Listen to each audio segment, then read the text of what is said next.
During the process, I use a large variety of softwares and equipment to help us achieve our desired results.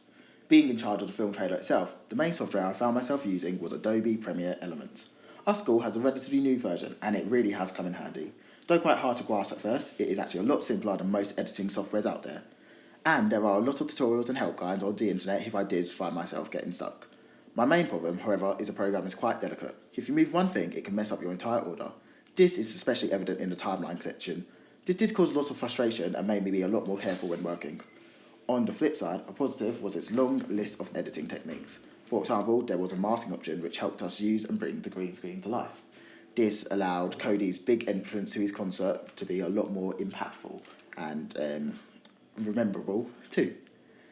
A heavy program like Adobe Premiere can only really work on a reliable computer, and luckily the ones in school are just so.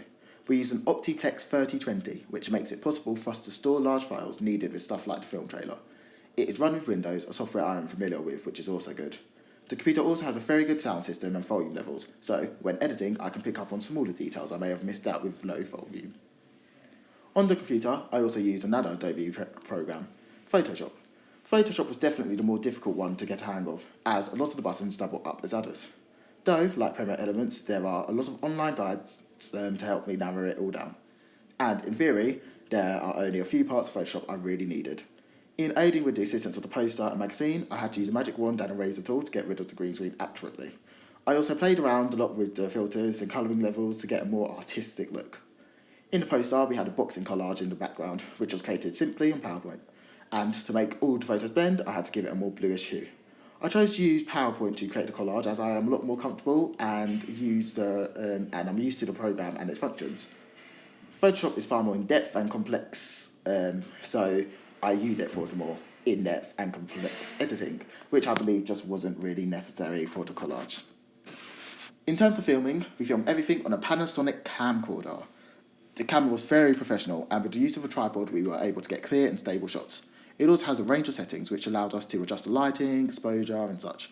That way our trailer was never too bright and never too dark, which helped us achieve the desired natural lighting we wanted. Alongside the computer products, I used a lot of Apple technology.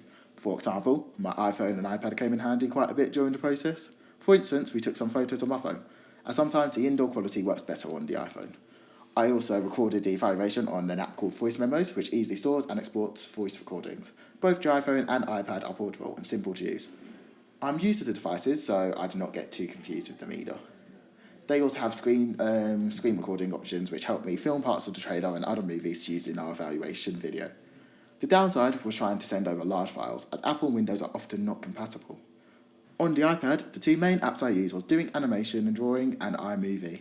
Doing is an animation app which I've used for years and years and I tend to have a very good grasp on.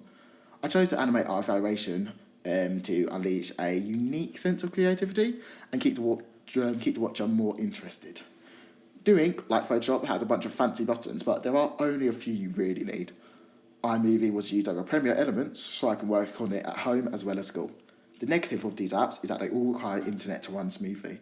iMovie allowed me to compile everything together in a slightly easier way than Elements, but has quite a few limits. The websites I used include DA Fonts, where I created a nice simplistic logo for the Orthodox trailer. The logo is just plain right and the font is very simple, which shows a level of maturity, I believe. I also used freesound.org, where we got to download and use royalty-free sounds and music for our trailer, although most of our music was chosen from YouTube, which I found just had much more of a variety.